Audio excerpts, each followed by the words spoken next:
Hare Krishna, Namaste. Chapter 5, entitled as Karma Sannyasa Yogam, Sloka 8 and 9. Naiva kiñcit karomīti, yukto manyeta tattva-vit, paśyañ śṛṇvan spṛśañ jighrann, aśnan gacchan svapañ śvasan, pralapan visṛjan gṛhṇann, unmiṣan nimiṣann api, indriyāṇīndriyārtheṣu, vartanta iti dhārayan.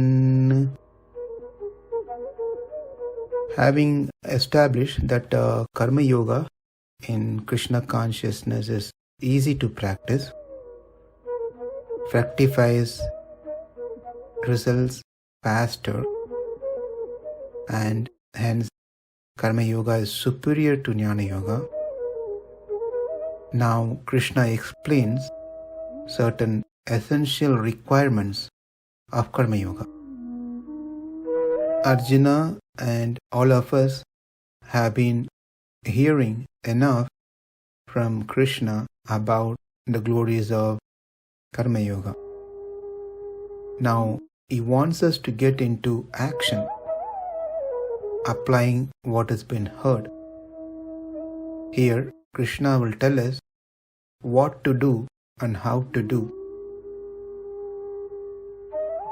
When Krishna spoke like this, Arjuna thought, well, I am already doing all my karma with my body and my senses fully engaged. I am talking, hearing, I am seeing, I am walking, I am responding to you. What else I need to do better than what I am already doing, Krishna? So Krishna responds to that is, yes, but these are not done by you. You have done nothing. They are all done by the sense organs. You have no connection with these sense organs. You have no connection with these actions.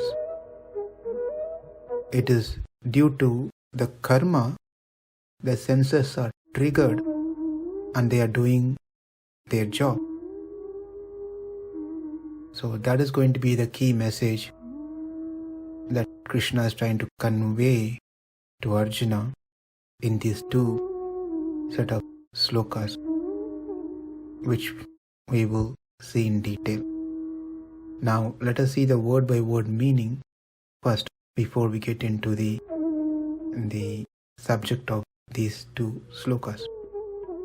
Yuktaha, immersed in nishkama karma yoga, tattva-vit, one who knows the truth, that is, the knower of the reality concerning the self Atma, paśyañ, seeing, śṛṇvan, hearing, spṛśañ, touching, jighrann, smelling, aśnan, eating, gacchan, walking, svapañ, dreaming or sleeping, śvasan, breathing, pralapan, speaking, visṛjan, releasing, gṛhṇann, grasping, unmiṣan, opening the eyes, nimiṣann, closing the eyes, api, in spite of, indriyāṇi, the sense organs, indriyāṇīndriyārtheṣu, in their respective activities,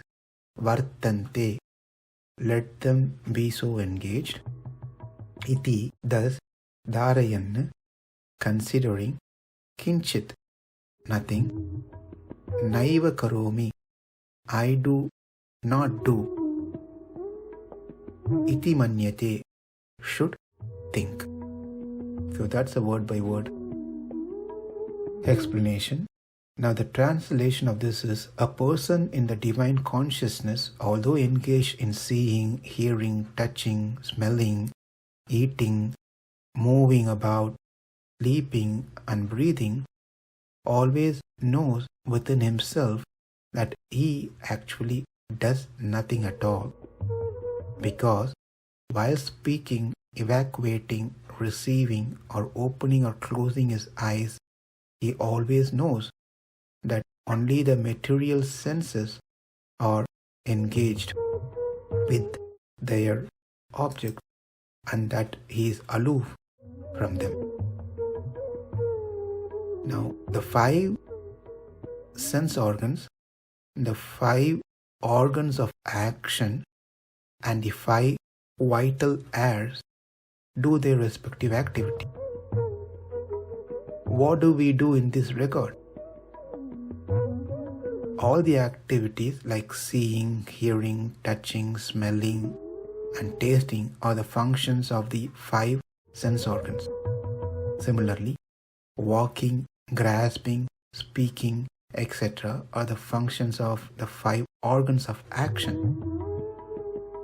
Further, breathing, closing, and opening of eyelids, sleeping, etc. are the functions of the 5 vital airs, prana, apana, etc. Thus, all the activities performed by the embodied being are only due to its association with these indriyas and the vital airs, not of his own accord. Meaning, we are engaged in the activities only because of our association with indriyas and the pranavayus. There are 13 activities, karmas, been mentioned here in these 2 slokas. Paśyañ, though he sees the form through eyes. śṛṇvan, though he hears the sound through ears.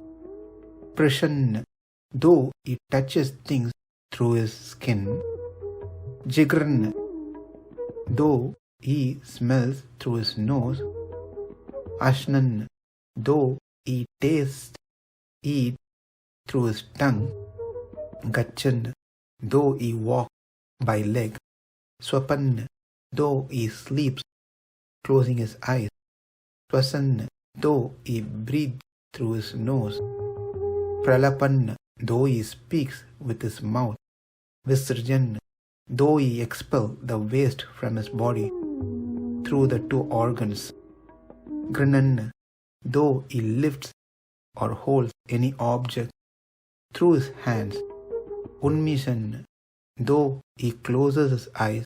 nimiṣann, though he opens his eyes. He knows that he is not actually doing them. indriyāṇīndriyārtheṣu, indriyārtheṣu, those respective indriyas are engaged in their respective activities of the senses. But I am not involved, vartanta iti dhārayan, because I am not the senses.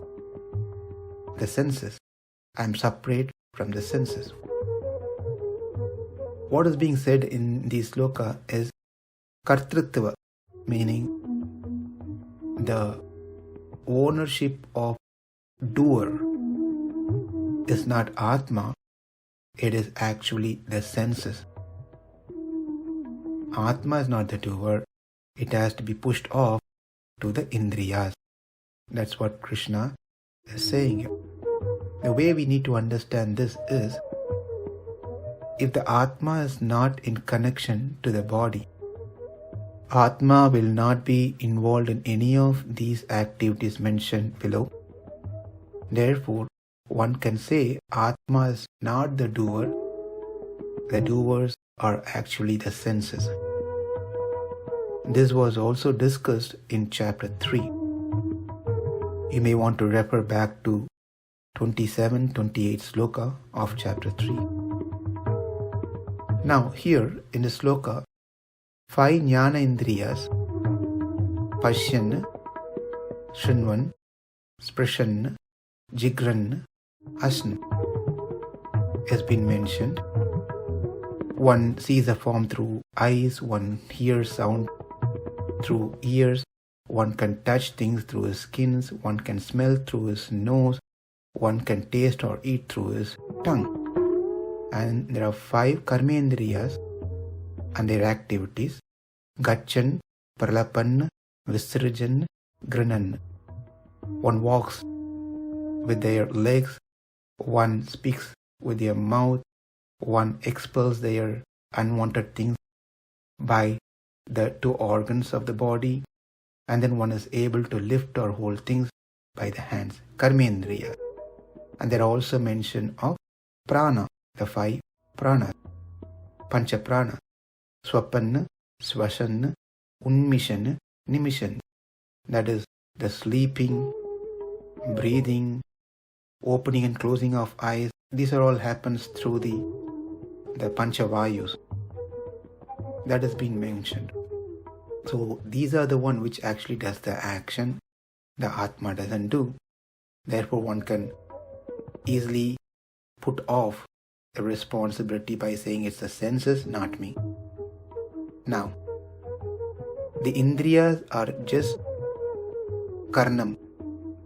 Karnam means they are just instrument.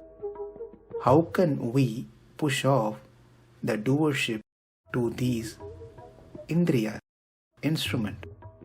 Namaste, Hare Krishna.